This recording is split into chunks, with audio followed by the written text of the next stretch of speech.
तू बालग हो गया जी। बालग केड़ा है? मनुख। हुण तू गोद दे च ना बैठ, हुण धरती का वर्णन कर। हुण मैं तेनों बांह पकड़ के नहीं चलाना, तो खुद चल। कर्म की जिम्मेवारी पशुओं ते नहीं है, पंछियां ते नहीं है, वनस्पति ते नहीं है, सिर्फ मनुख ते है।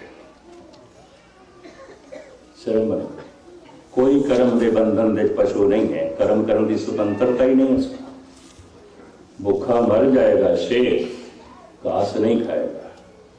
भूखी मर जाएगी गौ, मांस नहीं खाएगी, उन्होंने आहार ही होगा।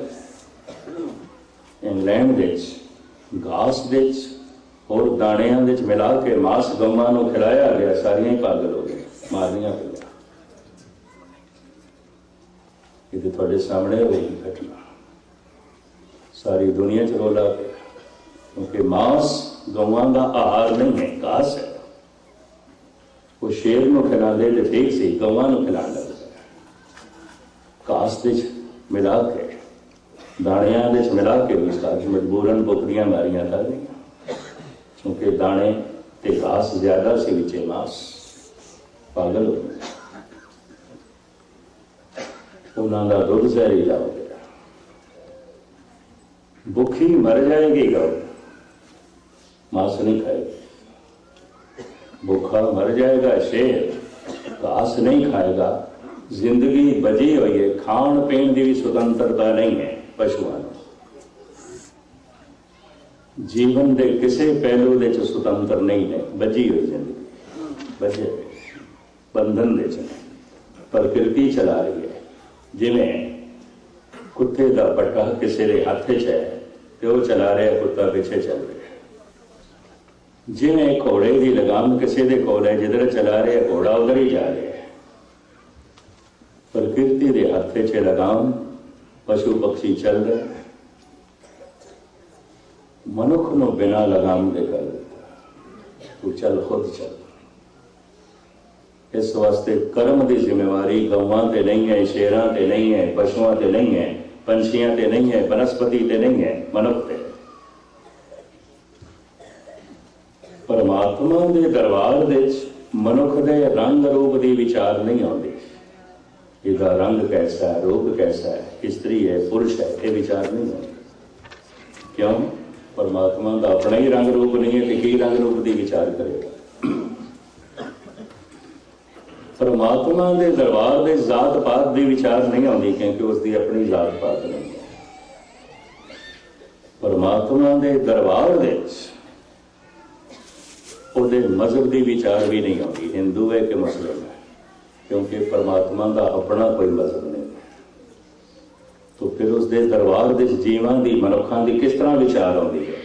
गुरु नानक खोल के दसते हैं, कर्मे कर्मे होए विचार, सच्चा आप सच्चा दरबार। वो सच्चा है, ओदा दरबार सच्चा है, ओदा इंसाफ सच्चा है। वो मजहब के मुताबिक फैसला नहीं करता, जात पात के मुताबिक फैसला नहीं करता, वरण वंड के मुताबिक फैसला नहीं करता, कर्म करके करता है। कर्म की कर्मे कर्मे होए विचार, सच्चा आप सच्चा दरबार। वो सच्चा है, ओदा इंसाफ सच्चा है, सिर्फ कर्म की विचार करता है, सिर्फ कर्म। कर्म एक बीज है, दुख सुख फल है।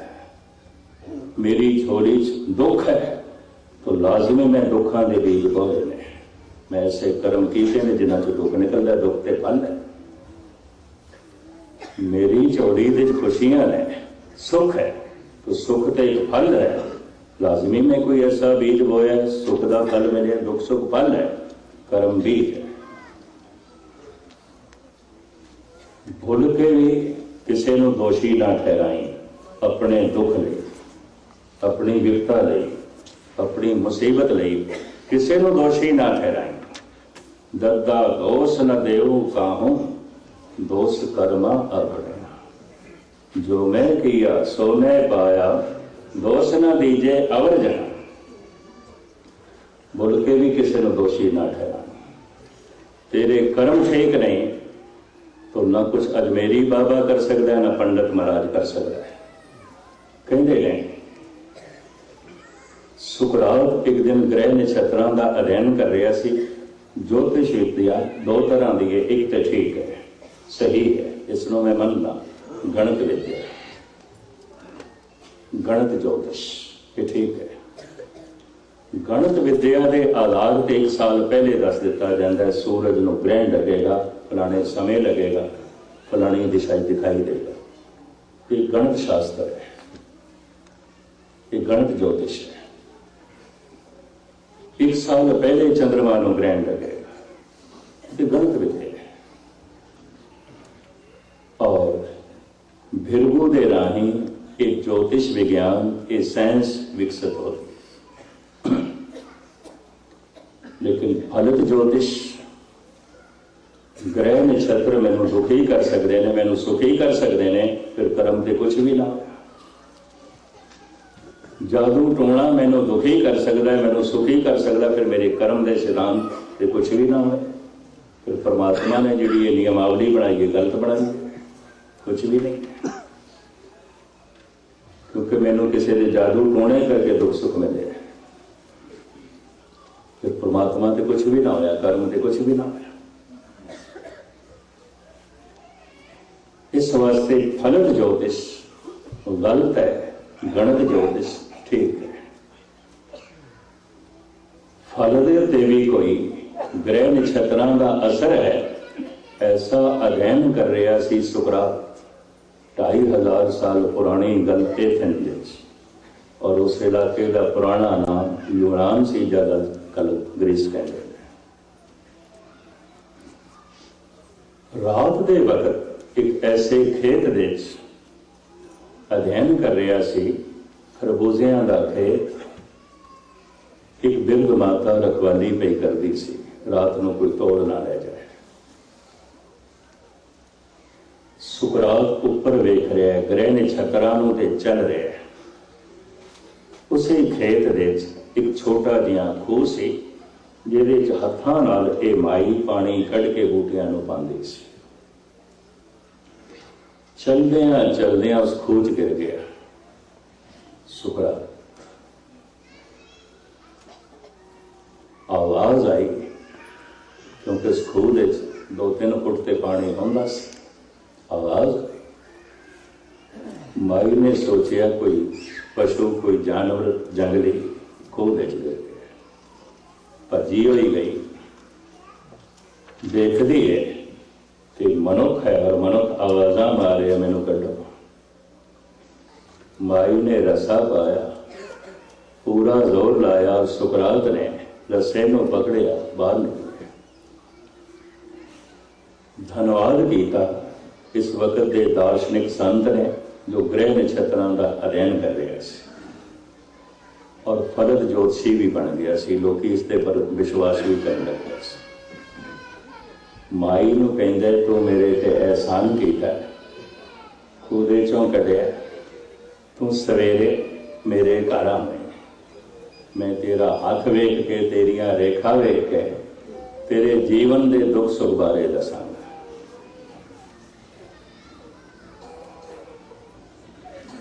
माई कहती है फिर मेरी उड़ीक ना करे। सुकरात कहता है मेरे कोई वक्त लोग की लेंदे तरलिया ना, और महीना महीना किसी को वक्त देवा, मेरे को वक्त नहीं होता। लैन ला के मेरे घर तो बाहर लोग खड़े होने ने अपना हाथ दिखाने वास्ते, अपने भविष्य को पूछने वास्ते,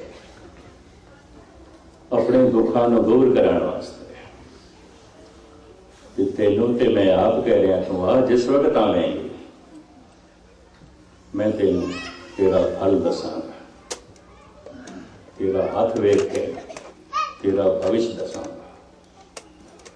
माही कहती है फिर मेरी उड़ीक ना करे, मैं नहीं आना। क्यों नहीं आना? तो कम वक्त तेनों तो इतना भी नहीं पता कि अज मैं खूह दे गिर जाना है, तो तेनों की खाद पता होगा मैं कदों खूह दे गिरना। लोगों को फलित ज्योतिष दसन वाले मनुखों को मैं जेलों में रुलदे आया देखे, धक्के खाते आया देखे। पर जितने चिर तक मूर्खता, अज्ञानता, अविश्वास मौजूद है, ये पंडित महाराज चलते रहेंगे, अजमेरी बाबा चलता रहेगा, खुदा परमात्मा गुरु नहीं चलेगा। इतनी मैं अर्ज कर रही। भाई रे मत कोई जानो अवर किसी के किछ हाथ है। अगर मैनू दुखी कर सकता है, सिख जगत के एक संत ने ऐसा पखंड सिंगापुर विच कीता। किसी धनाड़ घराने नौजवान बच्चा चलाना कर गया और सारे सिंगापुर के सिखा को पता है और संघर्ष का भी पता है जो मेरे नाल हो गया। उस संत ने कहा, इसनों 1 साल वास्ते अपने घर रखो, साल बाद मैं आवांगा इसनों जिंदा करा। अंधी शरदा सी लोगों, अंधी शरदा सिखा। और सिख भी मामूली न सन, गुरुद्वारियां दे मुखी सन। हैरानगी हुई। मैं गुरुद्वारे की स्टेज पर कह दिता, साल बाद इहदियां हड्डियां भी नहीं लभणियां ने, जिंदा की करना है। तो खैर मेरी कथा तो बंद करा दी, वही चलती रहती। सिंगापुर का इतिहास मैं तुहानूं दसदा। ज्ञानी जी तुसीं संतां नाल भिड़दे हो, तुसीं ज्ञानी हो, तुहानूं संत बने का नहीं पता। तो मैं कहा थानू पता, मैनू तो इंज लगता है थोड़े जैसा शायद कोई अज्ञानी हो। ये गल्लां भी चुगियां। उन्होंने घर विच कबर बनानी शुरू की थी। उन्होंने कहा शीशे के बक्से च बंद करके घर विच कबर बना। सिंगापुर के बच्चे बच्चे को पता है। साल बाद आके मैं जिंदा करांगा। मैं उसे गुरुद्वारे की स्टेज तो कह देता, साल बाद इसदियां हड्डियां भी नहीं लगनी। खैर मैनू सेंट्रल सिख टैंपल जिहड़ा सी वो प्रबंधक कहने लगे, ज्ञानी जी तुसीं इत्थे आके कथा कर लो जी, तुहाडे नाल ये हादसा हो गया। मैं हुण साल भर रहण दा ते मेरे कोल वक्त कोई नहीं, पर मैं साल बाद आवांगा, जरूर देखांगा जिंदा होया कि नहीं होया। चौथे दिन सिंगापुर की हुकूमत को किधरे पता चल गया, उन्होंने कानून के मुताबिक घर में कबर नहीं बनाई जा सकती। पुलिस आ गई, कहने लगे इन्हू कब्रिस्तान में दफन करो, इत्थे नहीं कर सकते। मुसलमानों ने इजाजत ना दी, क्योंकि मुसलमान नहीं है, इस वास्ते साढ़े कब्रिस्तान में नहीं दफन किया जा सकता। आप सुन के हैरान हो गए, ईसाइयों ने भी इजाजत ना दी, बोधियां के कब्रिस्तान में दफन किया। साल बाद उस मुंडे ने कि जिंदा होना सी, साल तो पहले शांति चलाना कर।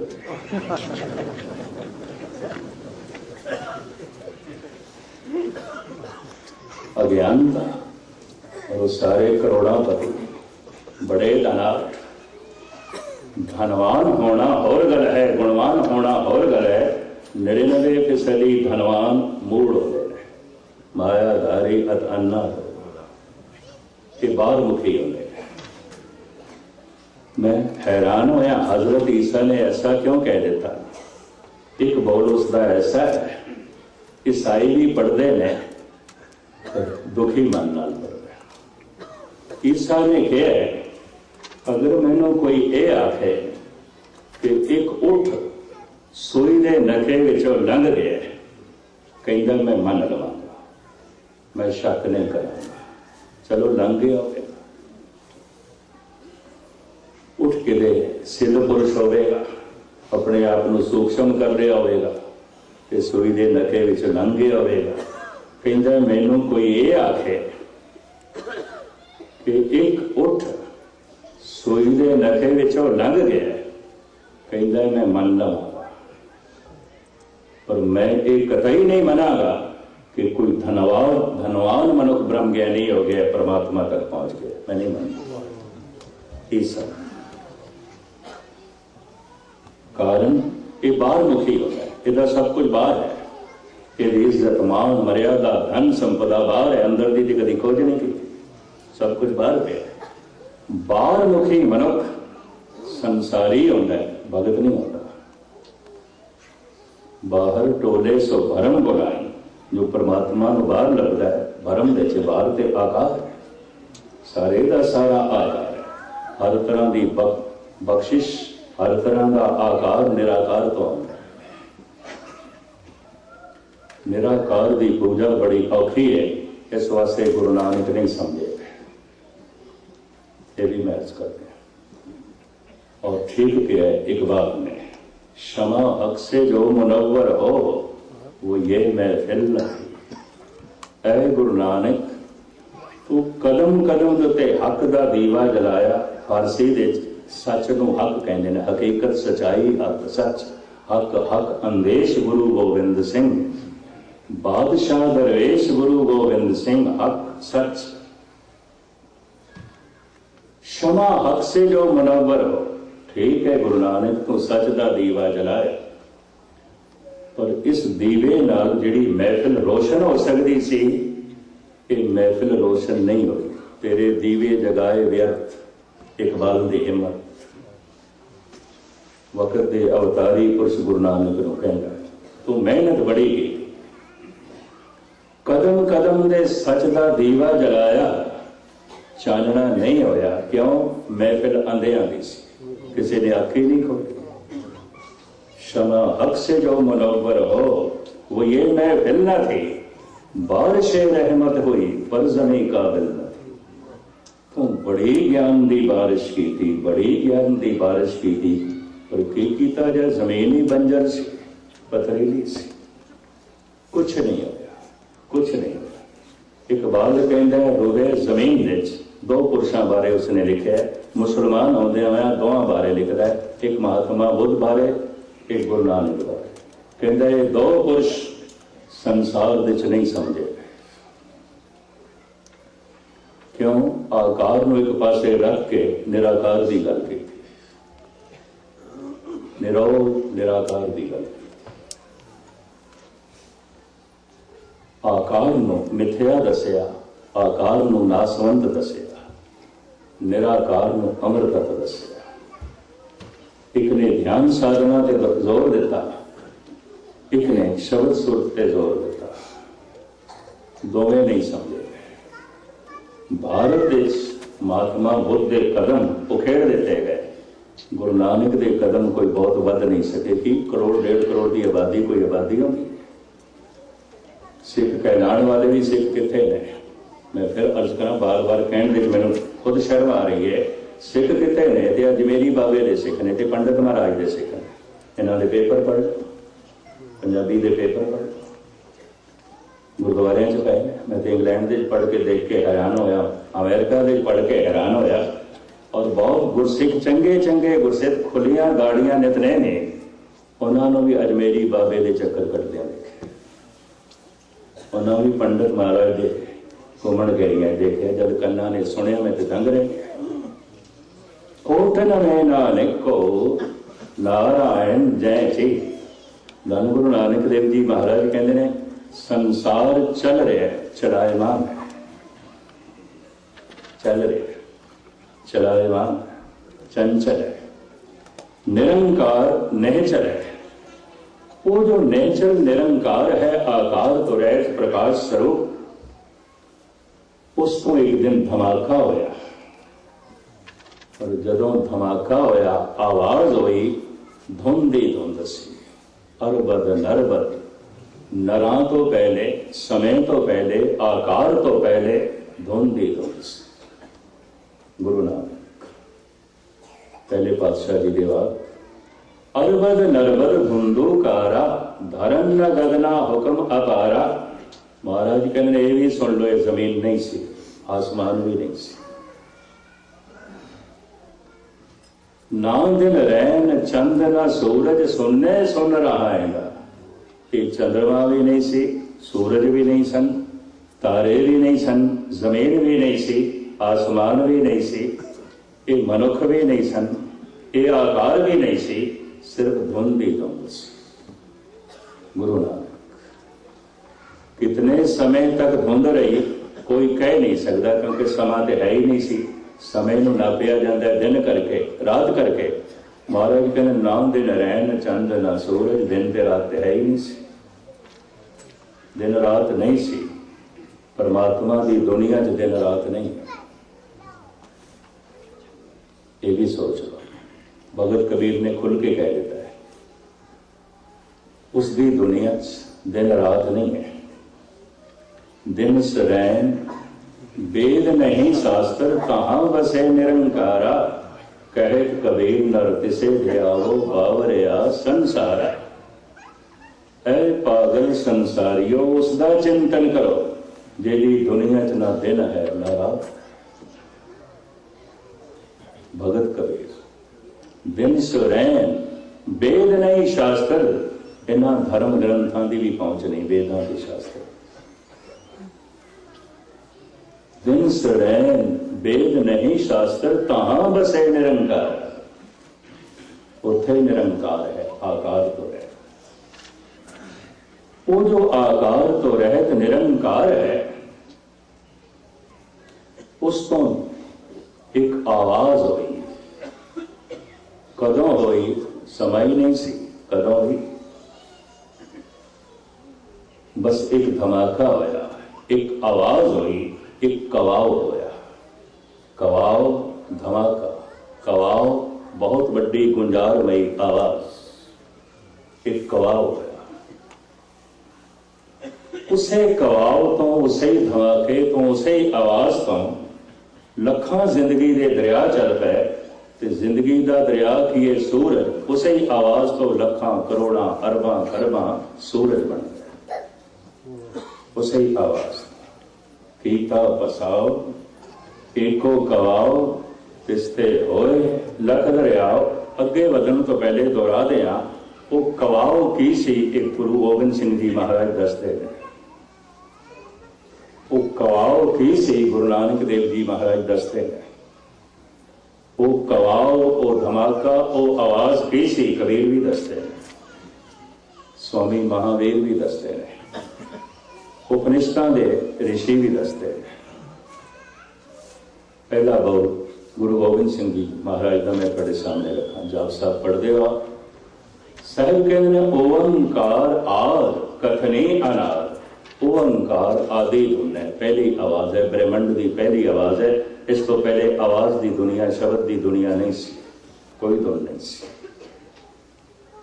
सुन नहीं सुन सी, सनाटा ही सनाटा सी, कोई आवाज नहीं सी।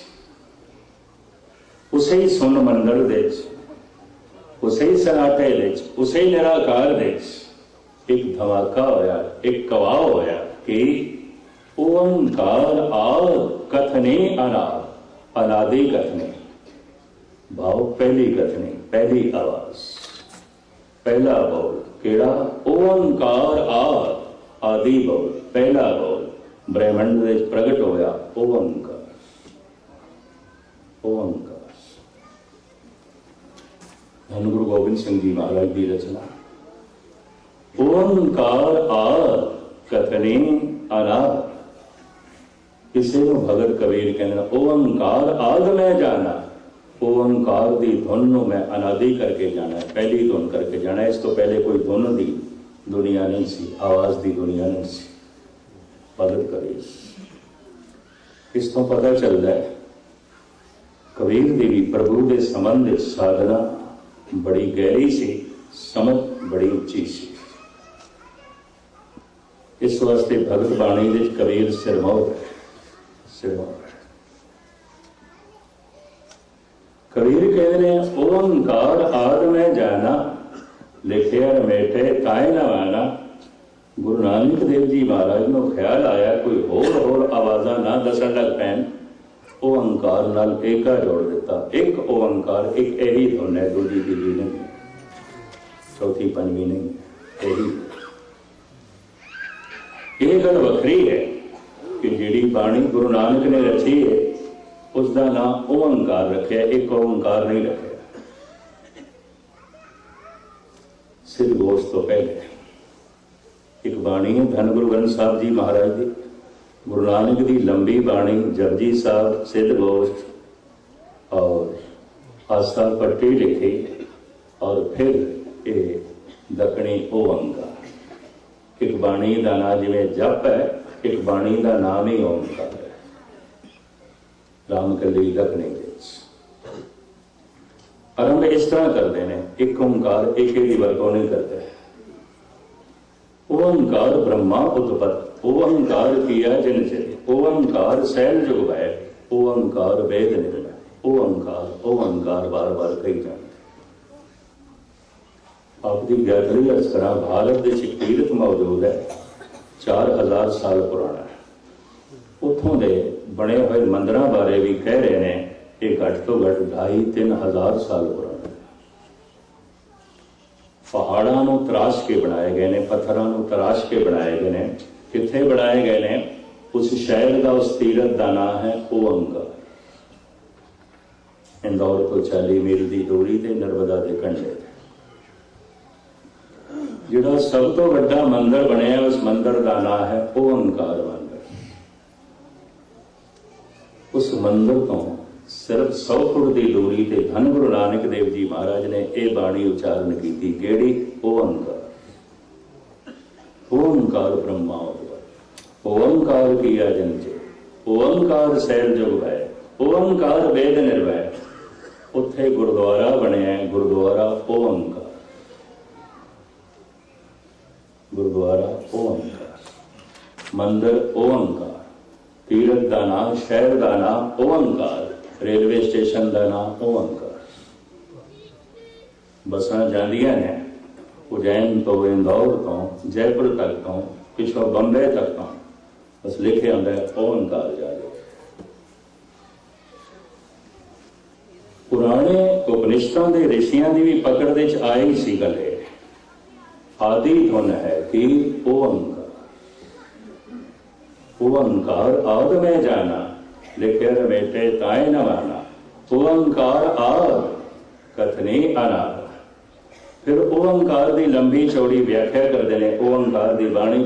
गुरु नानक स्वामी महावीर भी कहते हैं संसार की पहली आवाज है ओंकार। लेकिन गुरु नानक को मजबूरन एका जोड़ना पिया, कुछ होर शब्दों का जिक्र करने लग पे सन दुनिया का। ऐ भी तो नहीं हो सकती है, ऐ भी तो नहीं हो सकती है, ऐ भी तो नहीं हो सकती है। सतगुरु ने एका जोड़ दिया, नहीं, एक ओंकार, एक यही धुन है, दूजी तीजी नहीं है। और ये धुन ब्रह्मंड दे च व्यापक है। ठाकर हमारा सदबौलंता। 2 मिनट आप दे रहा। मां बाप तो शरीर आया है, तो शरीर दे मां बाप की अंश मौजूद है। शब्द तो संसार आया, उत्पत परले शब्दे होए। परमात्मा तो शब्द होया कि ओंकार। ओंकार तो लखां जिंदगी दे दरिया चल पे, उस कवाल तो लखां जिंदगियां दे दरिया चल पे। केड़े सूरज, अरबां खरबां सूरज प्रगट हो गए, एक एक सूरज के कई कई टुकड़े बनते। ओ धुन ओंकार, ओंकार जीवन का सारा राग उतों पैदा होया, इसे धुन तो। इस वास्ते शब्द नूं द्वार कहते हैं। दरवाजा की होता है? आन जाण वास्ते। ए दरवाजे के राही तुसीं अंदर आए हो, फिर बाहर जाओगे। उत्पत परले शब्दे होवे, शब्द दे राही सारा ये आकार आया है, शब्द दे राही ये आकार निरकार तक पहुंचे। दरवाजा ही उत्पत परले। जे उत्पत्ति शब्द तो हुई है, तो परले भी शब्द तो, वापसी भी शब्द तो। मां बाप तो ये शरीर आया है, तो मां बाप की अंश शरीर दे मौजूद है। शब्द तो संसार आया है, समुचे संसार दे शब्द मौजूद है। ठाकर हमरा सद बोलंता। ये नाद अनाहद नाद है। एक आहत, आहत कहने चोट नो, जो दो चीज़ों के टकराव तो पैदा होए, वो आहत शब्द है। वो अनाहत की ध्वनि है, ब्रह्मंड दे व्यापक है। वो ध्वनि रागमयी है, वो ध्वनि गीतमयी है, वो ध्वनि संगीतमयी है। उसनों गुरु नानक इस तरह बयान कर देने बाजे नाद अनेक असंख्या, केते वावण हारे, केते राग परिश्रम कईयन, केते गावण। ये धुन द्वार है, दरवाजा है। सो घर के आ, सो घर के आ। दर आवाज है, घर प्रकाश है। दर शब्द है, घर प्रकाश है। चानना आत्मा के अर्थ ने प्रकाश बड़े ध्यान नाल सुनना। प्रकाश के रूप दे जो घर है, शब्द के रूप दे वही दर है। इसनूं हुण इस तरह लेना, जो शब्द के रूप दे दर है वही प्रकाश के रूप दे घर है। जो प्रकाश के रूप दे परमात्मा है वही शब्द के रूप दे गुरु है, और जो शब्द के रूप दे गुरु है वही प्रकाश के रूप दे परमात्मा है। ना संसार नूं गुरु का पता, ना संसार नूं प्रभु का पता। जो प्रकाश के रूप दे परमात्मा है वही शब्द के रूप दे गुरु है, और जो शब्द के रूप दे गुरु है वही प्रकाश के रूप दे परमात्मा है। नानक सो दे सिमरत वेद, पार ब्रह्म गुरु नाही वेद। पार ब्रह्म ते गुरु दे भेद नहीं है। घर तक पहुंचना हो पहले दर तक आना पड़ेगा। प्रकाश तक पहुंचना है पहले सुरत नूं शब्द नाल जोड़ना पड़ेगा। शब्द ते दर है, अगर शब्द गुरु है तो गुरु तो दर है, गुरु द्वार, गुरु दरवाजा है। कि भारत तो वार असी गुरु घर कहन लग पे हैं, ना गुरुद्वारा है, गुरु दर है, प्रभु घर है। कि सिर्फ थोड़े कनेडा अमेरिका कहन लग पे गुरु घर जा रहे हैं। इस तरह का सिलसिला भारत देश नहीं है। देश की वंड तो पहले नहीं सी, गुरुद्वारे जा रहे हैं, दर ते जा रहे हैं। किस दे दर ते जा रहे हो? परमात्मा के दर ते जा रहे हैं, ओदा दर है। दर घर, दर घर की सौजी ना है। महाराज कहते ना मनुख को दर का पता ना घर का पता। ताई ते सोदर की इतनी लंबी चौड़ी व्याख्या की। शब्द गुरु ग्रंथ साहब में बार बार आता है। जपजी साहब दे चाहे रहरास साहब दे चाहे फिर आसा राग दे चाहे। हैरानगी की गल है इको शब्द को बार बार दर्ज करना, कोई थोड़े जिहा लगा मात्रा के भेद नाल। क्यों? मनुख को दर का पता नहीं है, घर का पता। जो प्रकाश के रूप दे घर है वही शब्द के रूप दे दर है, और जो शब्द के रूप दे दर है वही प्रकाश के रूप दे घर है। प्रकाश के रूप दे जो परमात्मा है वही शब्द के रूप दे गुरु है, और जो शब्द के रूप दे गुरु है वही प्रकाश के रूप दे परमात्मा है। घर जाने तो पहले दर ते पहुंचना पैंदा है। प्रकाशमान होने वास्ते सुरत नूं पहले शब्द नाल जोड़ना पड़ेगा। शब्द ने अंदर दे सुते हुए मन नूं जगा के प्रकाशमय बना देना है, निराकार नाल जोड़ देना है, और सहजे सहजे निराकार का रूप बना देना। वाहिगुरु वाहिगुरु का जप कोई वाहिगुरु नूं सुनाने वास्ते नहीं इस चक्कर च ना पैना, ना कोई परमात्मा नूं सुनन दा इसदा शौक है। ये भी मैं अर्ज करता। वाहिगुरु वाहिगुरु का जप अपने मन नूं जगाण वास्ते है। सिमर सिमर गुरु सतगुर अपना, सोया मन जागाए। जागे हुए नूं प्रकाश का पता चलेगा, सुते हुए नहीं कि प्रकाश अंधेरा है, कुछ भी नहीं। मनुख की चेतना सुती पई है कि सुते हुए नूं कि आवाज नाल जगाना पैंदा ना, अंदर की चेतना नूं भी आवाज नाल जगाना है। किहड़ी आवाज नाल जगाना है, किहड़ी धुन नाल जगाना है, किहड़े शब्द नाल जगाना है? जो परमात्मा तो आया है, जो शब्द परमात्मा नाल जुड़िया है, जिहड़ा दरवाजा परमात्मा के घर नाल जुड़िया है वही दर पहुंचाएगा घर तक।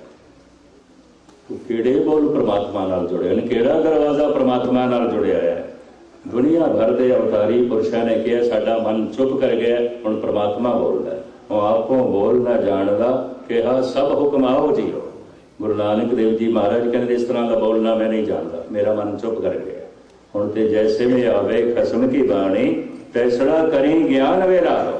हुण जो खसम दे बोल आ रहे हैं ये दर है, ये नाल सुरत जुड़ गई, दरवाजे तक पहुंच गए, दर तक पहुंच गए।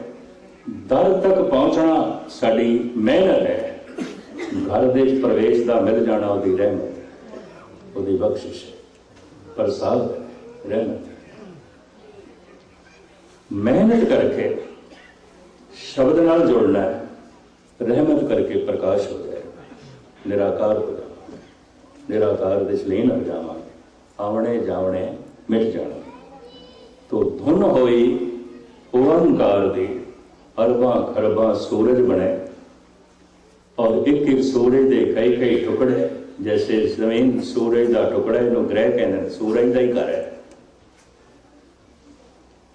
अग का गोला सी, अरबां खरबां साल तक अग ही रही, सहजे सहजे ठंडी हुई, आकार बनया पत्थर और धुंध बनी पानी। जो धुंध सी वो बन गई पानी,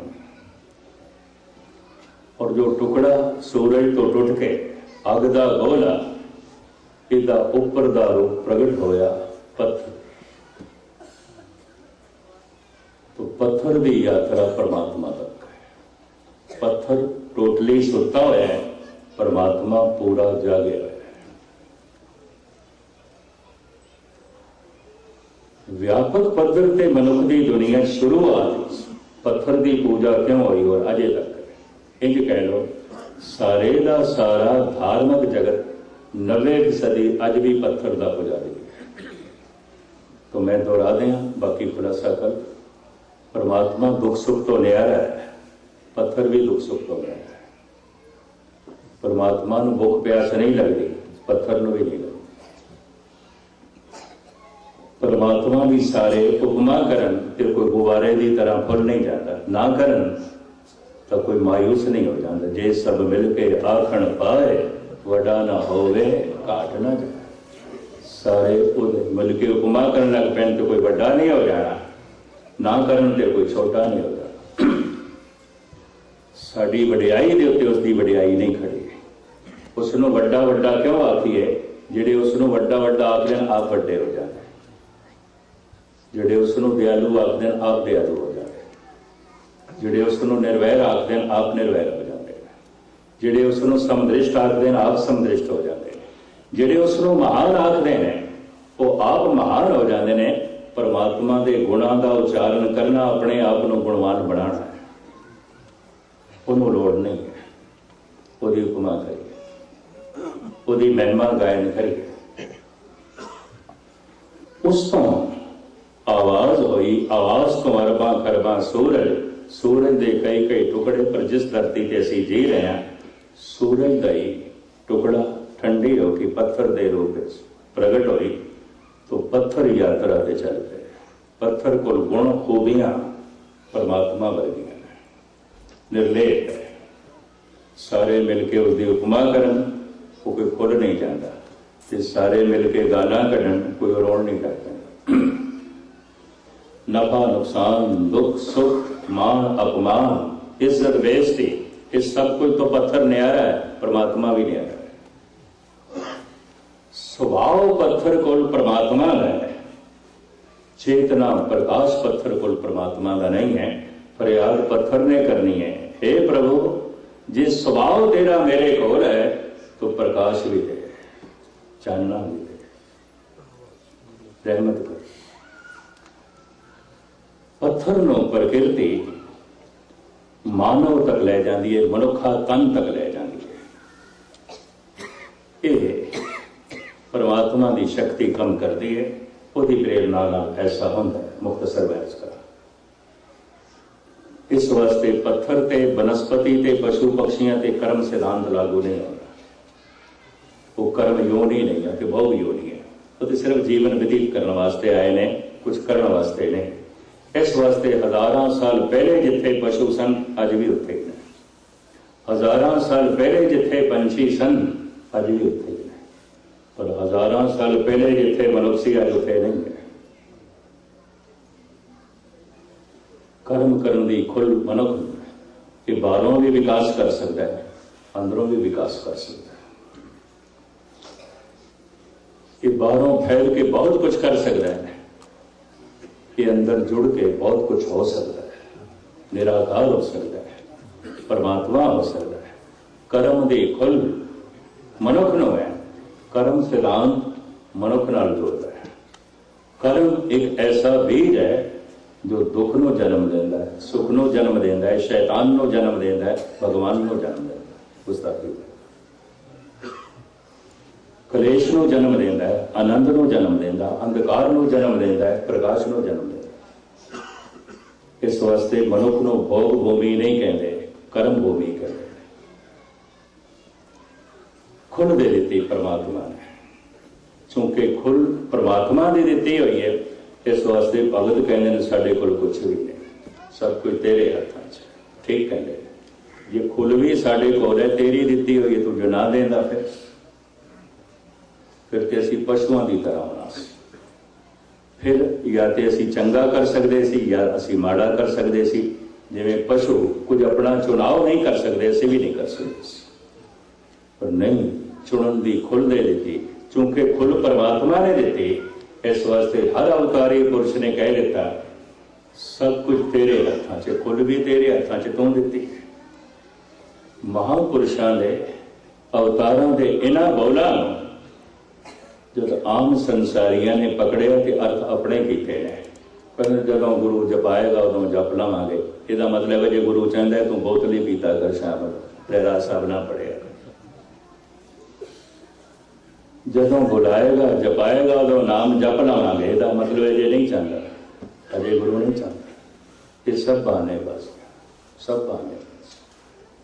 गुरु ते आवाज पे मार दे, तुम घर आओ मेरे में, तुमरे दोखी हर आप निवारे, अपदा भाई आ, तो आवाजा मार रहे, तू आ, तू जप कर, तू प्रभु नाल जुड़। इसका मतलब है मनुख कर सकता है। कर्म सिद्धांत मनुख नाल जुड़े, इस वास्ते परमात्मा के दरबार में सिर्फ परमात्मा मनुखों के कर्मां की विचार आती है, कोई पशु पक्षियों की नहीं,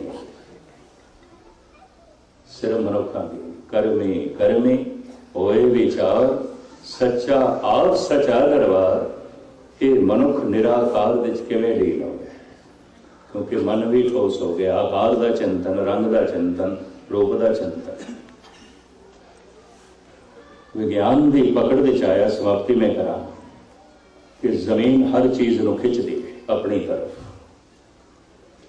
400 मील तक ऊपर जमीन की कशिश मौजूद है कि हर चीज को अपनी तरफ खिंचती है। प्रेशर का मारिया होया फुआरे का पानी ऊपर उठता है, धरती की कशिश का मारिया होया फिर थले, फिर थले।